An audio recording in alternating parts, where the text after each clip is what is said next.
I wrote a little song to remind you Choice Hotels get you more of the experiences you value. The Cambria Hotel's got it all. A rooftop bar, have a ball. Cocktails up here feel just right. Is Cambria amazing? Alright. Bring a date, your team, or even your mom. Book direct at choicehotels.com. See you on the roof. In the squadron, they called him Bullets, but we call him Greg Kelly. Greg Kelly is on the air on the Red Apple Podcast Network. Your prices are going to drop like a rock. Yeah, and they have. And you only have to find that out by going to the gas pump. And you can find that out. You'll see it, but you're not going to hear it on the news. Right? You won't hear it on the news. In the run-up to Memorial Day, and in May, gas prices peaked at about $4.59, I think was the national average. And I swear, you thought it was more expensive than gold when you watched the news. And they were trying to scare everybody and make them cancel their Memorial Day plans. It's going to be way too expensive, way too expensive. And I was astounded by it. I mean, I remember gas prices $5.50 under Joe Biden in the summer of 2022. I also remember in 2022, everybody was consumed, or at least the media was. Everybody wasn't. January 6 investigations. He did not pay one point of a price himself in popularity or anything for gas prices. He was insulated from all of that. Anyway, they were just pounding the drum all the time about gas prices. President Trump, now they are back down and they're going lower. Oil, what was oil? Like less than $80 a gallon? Now, I'm not exactly the, the commodities expert, but this is very, very good. And there is an information blackout. The only where you get that information is, conservative talk radio, Wall Street Journal. They'll never say that President Trump had anything to do with it. Fox News is too busy making fun of Joy Behar on The View, right? It's really interesting to see. He talked about it last night at that great big speech. I don't think it was like the most promoted event. Who's going to this America State Fair?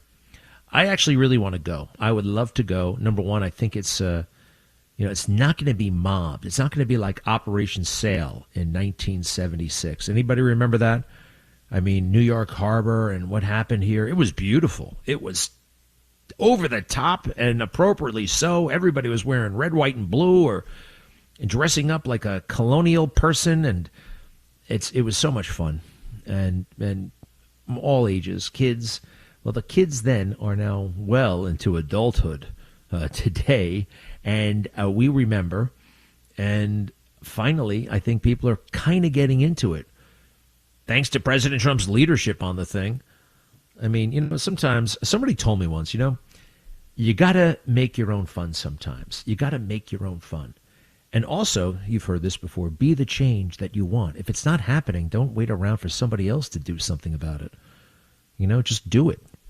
Oh, and that does remind me about my friend Bill Stevenson. I'm getting really discouraged right now. I have not been able to talk to him. He's in jail. I don't think he's getting good advice. And Bill, let's face it, you know who I'm talking about, right? The ex-husband of Jill Biden, who came out against the Bidens very, very strong. Very strong. He did it gently at first. He did it totally gently. He said, look, people make mistakes, but when they say they met on a blind date, that is not true. This is how they met. I was married to Jill. She started seeing Joe behind my back. That's how they met, just so you know. And I'm not saying you got to vote against Joe Biden or for Joe Biden. In fact, Bill Stevenson, I think, gave Joe Biden money in 2019. He leaned left at the time. And but then he thought more about it, and he realized, Joe Biden came after me and tried to put me in jail. And they did. they put that man in jail in the 80s and again in the 90s because he embarrassed them. And when I finally put that all together, I was so honored to have him on all my shows and here many times. And I thought, I'm going to do whatever I can to get this man a pardon if President Trump wins. And I made good on my word. I went and I asked. I made a pitch to the administration, and guess what? The administration said, it's a great idea.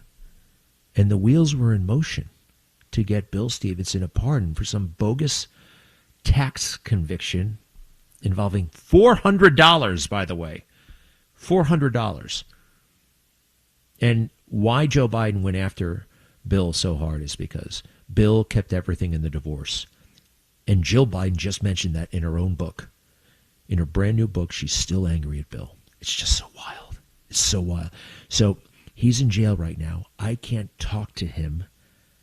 I talked to one of his associates. I'm just not impressed with some of the people. Some people around him are great, but some people around him have no idea what the hell they're doing or what they're up against. It's a lesson in life. Bill is always telling me about all the friends he has. He's got 5,000 friends. Yeah, on Facebook. On Facebook. Where the hell are they now?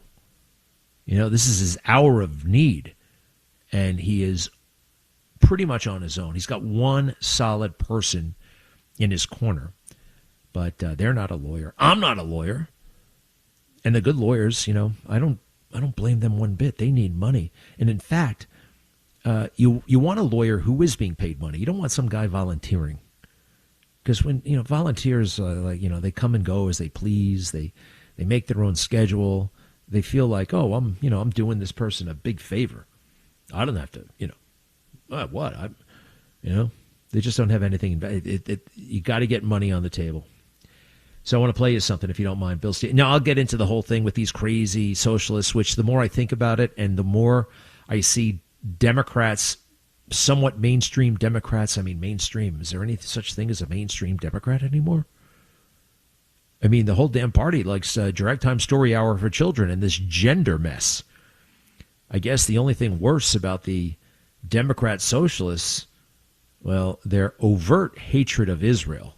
And some of them, their overt hatred of America. But most of the Democratic Party is kind of already there. They're already there. They may not be as vocal as the Democrat Socialists of America, but they're basically already there. All right, Bill Stevenson talking to me about this entire situation. This is actually right after the debate when Joe lost and Jill lost her mind. He lied! Remember that? So my friend's in jail right now facing a murder charge. I don't believe he did it, but he's 78 years old. They put bail at $2 million. He doesn't have that money. And I know about the percentages, but he is getting the shaft. I think they want him to die in prison. I think they want him to have a heart attack. I think they want somebody to kill him, or I think they want him to kill himself. Nobody F's with a Biden, right, Joe? Maybe I should get Hunter on the phone about this. It's interesting. All the people in the world, I actually showed Hunter some mega grace. And believe it or not, he knows what I'm talking about. I'll pick that up later. Cut 12, if you don't mind. Cut 12. Me with Bill Stevenson, who's in jail right now. How do you feel when you see Jill Biden and what she's doing seems to be desperately clinging to power? What can you tell us? What is your take on what's happening? Well, my take is the only take that can be taken seriously, to be perfectly honest, Greg, because it has been 40 years that we've been married. Yep, a lot is going on. And as you say, I have no hard feelings. That I've lived a better life since the divorce. The divorce was wicked, and I'll speak about that in a minute. But, Greg, I'm the only one that can tell the truth about what's going on here. And I am telling you, the young lady, Dr. Jill Biden, that I see on stage is somebody that I really don't even recognize anymore. It's sort of amazing how she's matriculated into this person. And you're right. I have no hard feelings. That's so far in the past, I even don't even realize that it's true anymore. But let me tell you something else. When I saw her yell on the stage that a president that I love, Donald J. Trump, I could not stand by any longer when she said he's a liar. It drove me crazy. I can't stand it anymore. Maybe I am taking the gloves off. I don't know. But, Greg, it's unfair. I don't understand her. I don't understand that she does not see that her husband, the president of the United States, is struggling. She's got to do something about this and realize that this is not any good for anybody, and especially the country. Stop for a second. Bill, Isn't that amazing? What a beautiful man. How eloquent as well. You never F with the Biden. You never F with the Biden. Well, in the Biden playbook, Bill Stevenson has done that how many times? How many times has Bill Stevenson done that? Well, a lot. A lot. It started with that divorce back in 1977. 1977. He got to keep the bar. He got to keep the bar. And Jill is still massively angry about that. So angry. Let it go. Let it go. She can't. She wrote about it in her brand new book. She used to live in the White House. She lived in the White House, and she can't get over it. Listen to this. This is View from the East Wing, a memoir by Jill Biden, 2026. When women came and asked me for my work advice, I told them that the workplace today seems far more willing to respect difference, tolerate honesty, and look beyond the Ivy League degree and the flashy resume. Given my background, I've always had a soft spot for a non-traditional path. I'm more impressed by those who overcome adversity than by those who believe they're owed something because they played the game right. All right, fair enough. Next paragraph. When my first marriage ended in my mid-20s, I was thrown into a financial panic. I'd married at 18. I didn't have a career or even a college degree. My then husband, Bill Stevenson, the man you just heard, owned a popular college bar that he held on to. I wound up with less than a quarter of what I imagined to be our shared money. I swore that I would never be in that vulnerable position again. Now, who the hell put her in that vulnerable position, according to her? Bill Stevenson. Joe was the sitting United States Senator at the time. When they got to Joe, he was in power. And this saloon owner got the better of Joe Biden. That's why they arrested him in 1982 for being 8 days late with an $8,000 payment. Threw him in federal court April 8th of 1982 for not paying taxes that were due on March 31st. They threw him in jail. They convicted his brother. Front page news in the Delaware News Journal. They got him in the similar thing, $400 car loan, and this time they made a felony conviction stick. Man's a convicted felon. And if you want to know another tell here, a tell, I find it's a tell. The Delaware News Journal has been around for over 100 years, right? Now, they wrote about the Stevensons all the time because he's a big man in Delaware. The Stone Balloon Bar, it was front page news when he got indicted, when he got convicted. This is a big guy in Delaware. And then he comes out on national television in 2020 and starts telling the story about Joe Biden having an affair with Jill. And then he goes further. Not only did he have an affair with Jill, he came after me. He weaponized the Justice Department, and he named names, specific people, U.S. attorneys who came after him. The Delaware News Journal refused to write a word of it. They didn't write one damn thing. And now that he's safely in jail, right where the Bidens want, now they feel comfortable writing about him. What you just heard right there. Look, I don't care. It's a juicy story, right? I mean, why do you think the UK Daily Mail and the Hindustan Times, the New York Post, the Seattle Gazette, everybody was writing about Bill Stevenson in 2024. And the Delaware News Journal did not. I mean, wouldn't you want to know that if you lived in Delaware? Isn't that kind of interesting? It's a juicy story. And that's a tell. That's a tell. The Bidens really do run that state. But this is still America. And I don't know at this point how the hell I'm going to do it.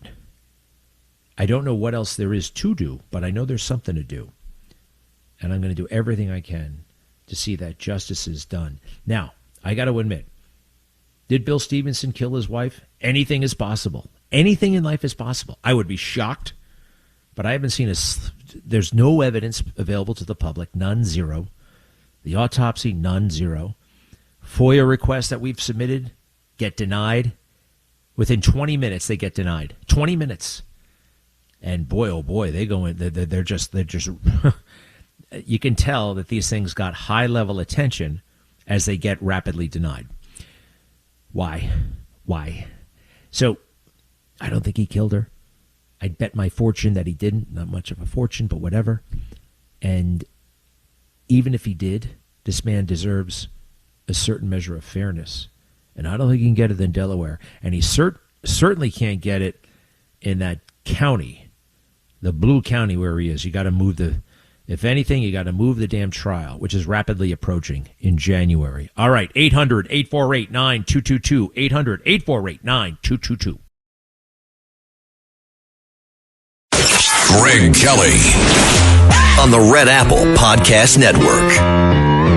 Hey, you know, we got the 250th anniversary of America coming up. We also have the 30th anniversary of Flight 800, the TWA jet that crashed just south of Long Island, and everybody on board was killed. It was on its way from JFK to Paris, 1996. I remember it well. I just arrived in Yuma, Arizona. It was the hottest place on earth. I was having a few kind of cultural. You move to a new town, staying in the BOQ. I was so discombobulated. I really was. It wasn't the greatest time in my life, but it also wasn't a terrible time, but I was just very discombobulated. Got to Yuma, Arizona. Like, this is going to be my home for the next 4 years. I'm going to live here. I was a brand new Harrier pilot, flying Harriers out of Yuma, Arizona. And, and then this happened. My dad was Undersecretary of the Treasury at that point, and had some not direct connections to the investigation, but some of his people were there. He had alcohol, tobacco, firearms, customs, Secret Service. I think they did some investigative work, but they certainly weren't the lead agency. And officially, that plane came down because of a spark inside the main fuel tank. Now, what about the hundreds of people who think they saw a missile shoot up, right? They think they have an explanation for it, but given everything that we know now and everything I know about our government now, and we got to reopen the case, and the good people of Judicial Watch have.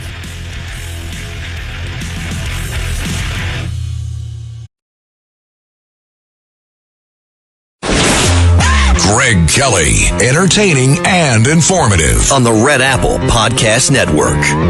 Well, excellent news from the Supreme Court for the Trump administration. The Supreme Court gave the go-ahead Thursday, that is today, for the Department of Homeland Security to wind down a deportation amnesty for hundreds of thousands of illegal immigrants, ruling that President Trump's decision to end temporary protected status was not motivated by racism. I can't believe they tried to say that about Trump. Literally the least racist person you can imagine. Washington Times, the decision is a significant victory for presidential power and a severe rebuke to lower court judges, particularly Democratic appointees who adopted the racism argument and moved to block the president. Justice Samuel Alito, writing for the 6-3 majority, said those judges had been too eager to step in and oppose Mr. Trump, even though the law specifically bars courts from interfering in these sorts of decisions. The one area where the courts can play a role is in the constitutional claims, such as the allegation Mr. Trump acted based on racist views of illegal immigrants or the countries at issue. But Justice Alito, a George W. Bush appointee, said the lower courts got it wrong again. None of the cited statements by either the president or then Homeland Security Secretary Kristi Noem was overtly racial, and in substance all expressed policy views that could rest on race-neutral justifications.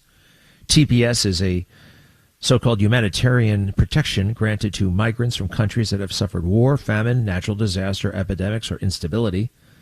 The program is designed to give those countries breathing space to recover without having to have more of their citizens sent home, and to give those foreigners a respite so they're not sent back to dangerous conditions. TPS grants a stay of deportation and gives migrants a chance to earn a work permit, allowing them to compete for jobs, claim some taxpayer benefits, and put down roots. This is the problem.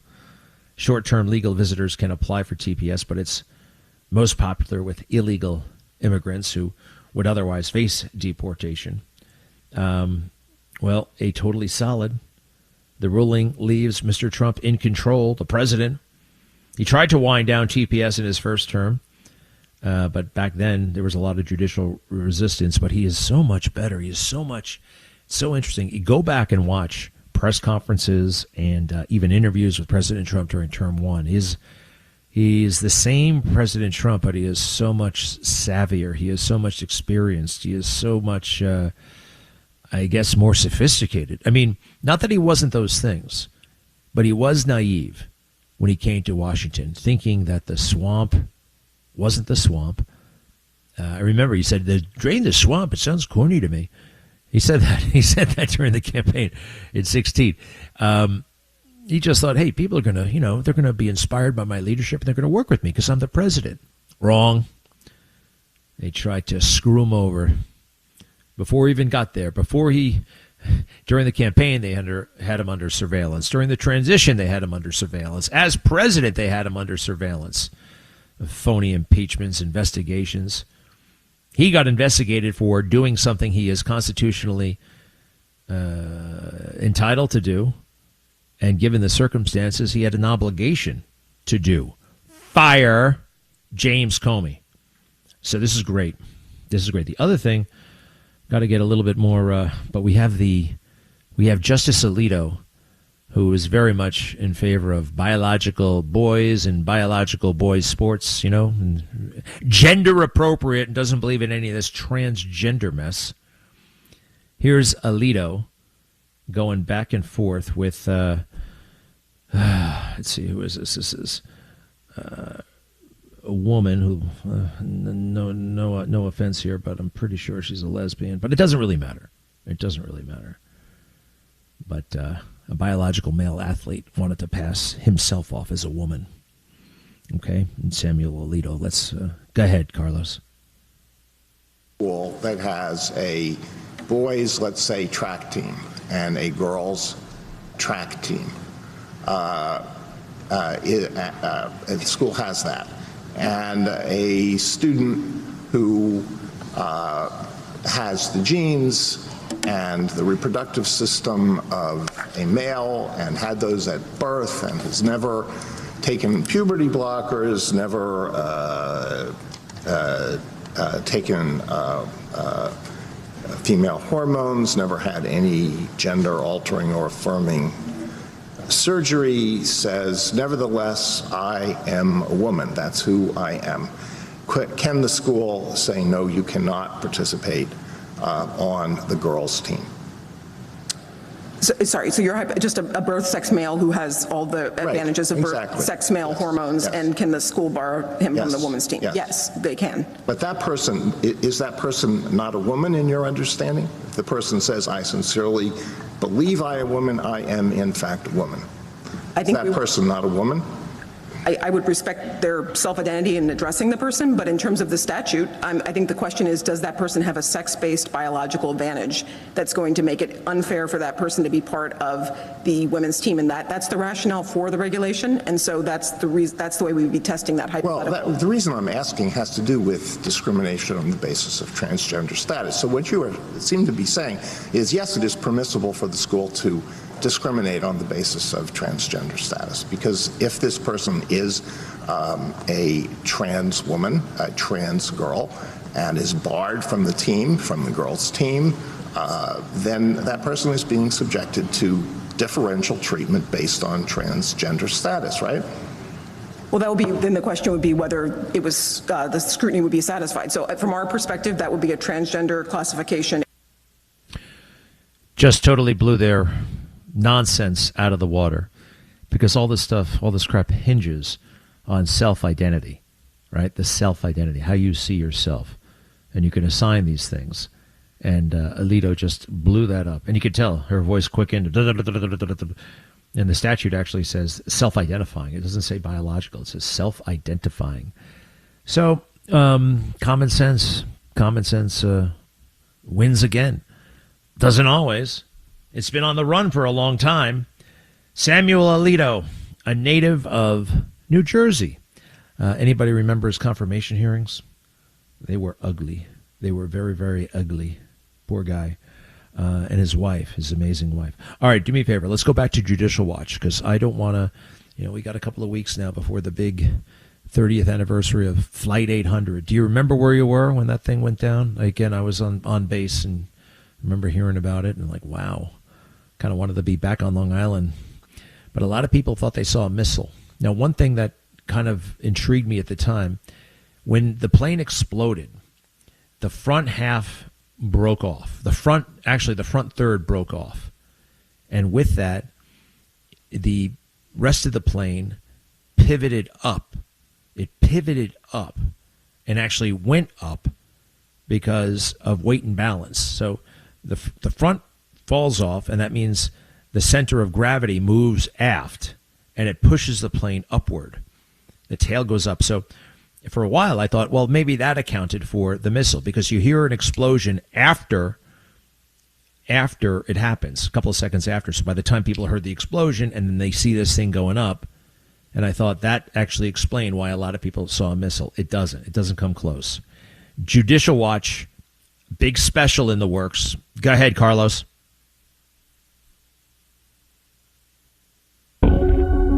I've had people say to me, why do you care about this? It's 30 years ago. I caught my eye, a streak of light heading up to the sky. The basic concept, a small amount of fuel in the center fuel tank could be ignited by a, quote, spark of unknown origin, was just unbelievable to anybody that knew anything about the way things work on airplanes. And we had photos before they did the reconstruction as the wreckage came into the hangar. They altered the evidence to make it look like there was no internal damage caused by an external force. Witness 73, she gives a second interview in which this time she admits she was drinking Long Island iced teas. Maybe she didn't see exactly what she saw. She goes, well, first of all, Jack, I don't even know what a Long Island iced tea is. And I said, could it have been another drink? She goes, I don't drink. They had made up a second interview for her. 230 people were killed that night in a very violent way.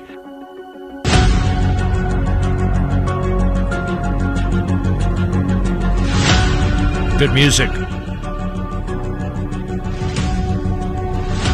Well, this is a special that's coming in Judicial Watch. It's a Judicial Watch production on July 17th, which will be the 30th. You can, there's the trailer, judicialwatch.org.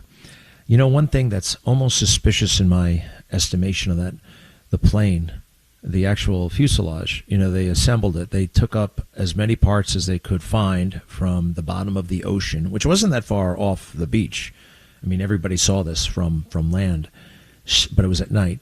They found like 80 to 85% of the wreckage, and then they brought it to a big hangar, and they reassembled it, right? I mean, it was never going to fly again. I mean, there were gaping holes and scorched metal and the rest, but they put it together.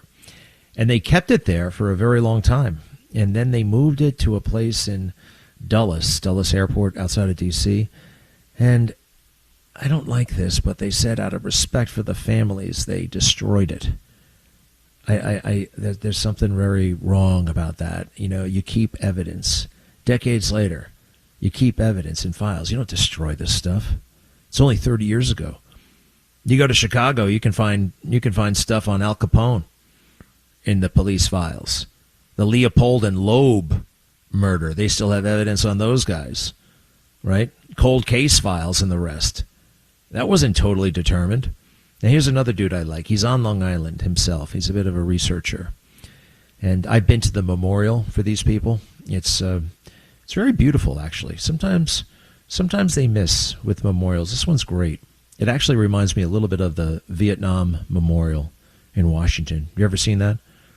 It's worth checking out. At first, it was very controversial. It was like they thought it was like a dugout, a little sliver out of the earth. My name is on it. I was actually kind of spooked, but there's a Gregory R. Kelly on that wall, and he died about 3 months before I was born, from Northeast Pennsylvania. Gregory Richard Kelly. We're a little bit different. All right, play this researcher guy. He's pretty good, and I want to know a little bit more. Go ahead.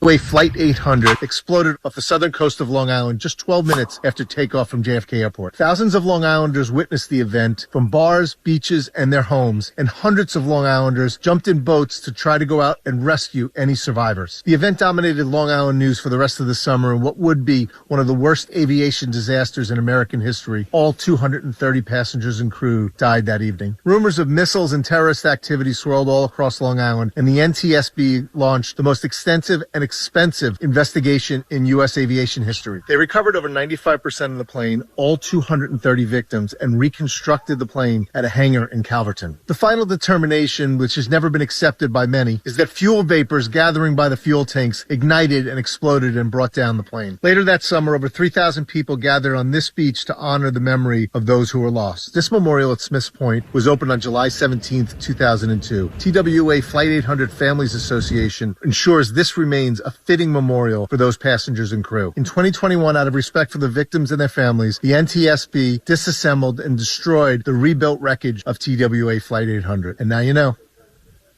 Well, thank you. Thank you. Everything was fine right up until when they destroyed it. Why would they do that? Huh? What would the government be hiding from us? 800-848-9222. 800-848-9222. Are you bald, by the way? Are you bald? Did you shave your head? You know, you notice there's a thing going on. It's being documented. Men, if you're balding, they're just going all bald. They shave it off on the sides. It's like a fashion trend now, right? And it used to be if you were bald, it would actually, somebody would think about it. It's the first thing they notice, and they might say something about it. Now, so many guys, and they look very stylish. It looks cool. But hair is for protection. Right? It's to protect our scalp. They always look very uncomfortable to me, potentially. Right? You got to wear a hat, especially now. Be right back. 800-848-9222. 800-848-9222. Greg Kelly, entertaining and informative on the Red Apple Podcast Network. Okay, 800-848-9222, 800-848-9222. One other thing that President Trump mentioned last night about mail-in voting, he mentioned the commission, Jimmy Carter, saying mail-in voting is a bad idea. It's too susceptible to fraud. He didn't mention the next sentence. It's also susceptible to coercion. And this never gets mentioned. But, if you are voting, traditionally you vote alone. You pull that curtain, right, and you go in there. What if you live with some jerk who wants to see your ballot? You better vote for this guy. People are in that situation, men and women, and it's coercion, potentially. And we have to guard against that. And one of the ways you guard against that is have people show up in person. One time I'll tell you in the next hour, I actually made a joke at a voting station. I told somebody, vote for him or you don't come home. And everybody took it very seriously. I was just teasing. All right, what do we got here? Richie, how are you? Good. That reminds me, I remember someone said you'll go on scary rides and you'll like scary rides. That thing with the voting. But back to the 800 thing. There's no way like the fuel tank exploded from the inside. The fumes are too rich. Any scientist knows that, and I'm not a rocket scientist. So there's more fuel for your thought. There you go. What do you mean the fumes are too rich? What do you mean by that? Okay, so listen. If you take a match and you go to like a a gas tank in a car. It doesn't blow up like in the movie because it needs oxygen and all kinds of fire flow formula. I do this stuff. So the fumes are too much. It won't blow up. But if you spread it out into the open, then it'll go whoosh and blow up. And whatchamacallit, the fuel for the airplanes, the jets, it's like diesel fuel. It's even harder to ignite. It takes even more. So something is fishy there. It's very fishy.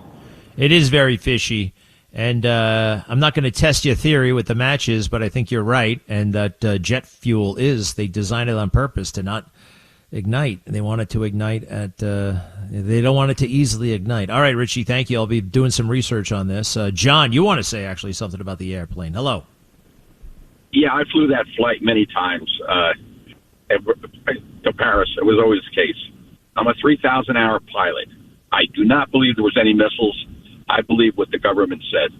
I think that flight, it blew up because of a gas tank malfunction. And I don't care what anybody says. Oh, and the man who was ahead of me talking about the fuel not burning, take a look at the World Trade Center and see how much that fuel burned.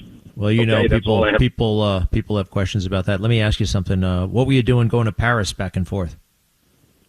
I had an office in Paris. I'd fly back and forth probably a couple of times a month. So what were you doing? And that flight was, well, I worked with an office in Paris. I was selling material all over the world. Very cool. Very glamorous. What kind of plane did you fly? 3,000 hours. Piper Dakota. Gosh damn. Turbocharged Dakota. Quite the life. What are you doing now? You retired or what? I'm retired. Yeah. All right. Too many questions. I'm sorry. You came to make a point. Here I am giving you the third degree. So bottom line is you don't care what you hear. You believe the government? I do. I believe the government because there was an FBI head of the FBI who was a very straightforward guy. And I remember what he said about it. And he disavowed any of that kind of nonsense. Okay. Well, I think you're talking about Jim Kallstrom, right? Yep, Jim Kallstrom. He was a great guy. He was a great guy. But I noticed a couple of things about him over the years, and he didn't seem to be himself during that investigation. And I once asked him about it, and the energy in the room, it made him uncomfortable. And I didn't say, "Hey, give me the cut the crap, Jim. That thing didn't blow up." I didn't say it like that. I was just like, "Wow, Flight 800," and I could tell he recoiled. He did not want to talk about it, and it really stayed with me. That's like in 2009, the late great Jim Kallstrom. So you may be right. I don't know. I love that you were flying back and forth. Did you ever take the Concorde like a civilized person? Dozen times. Damn. Good for you. Good for you. Well, you know why? You know why? People weren't conscious of this. But if you traveled first class and the plane was oversold, you could always ask to be put on the Concorde, and they would be happy to do it. So that's what I did. Neato. Too bad they don't have that Concorde. Can you believe it? It takes longer to get to Paris and London today than it did in 1976 on the Concorde. There's something fundamentally wrong with that. Fundamentally wrong with that. Thank you, sir, very, very much. We'll consider your comments. A very, very, very well-informed perspective. We'll see. Oops, there's the music. Be right back. Thanks for listening to The Greg Kelly Show. You can hear The Greg Kelly Show weekdays at 12:15 on 77 WABC. If you like the podcast, share it with your friends and listen anytime at WABCRadio.com and download the WABC Radio app. Hit that subscribe button on all major podcast platforms. Plus, follow WABC on social on Instagram, TikTok, Facebook, and X. See you next time for a new episode so you never have to wonder. What the heck is going on here?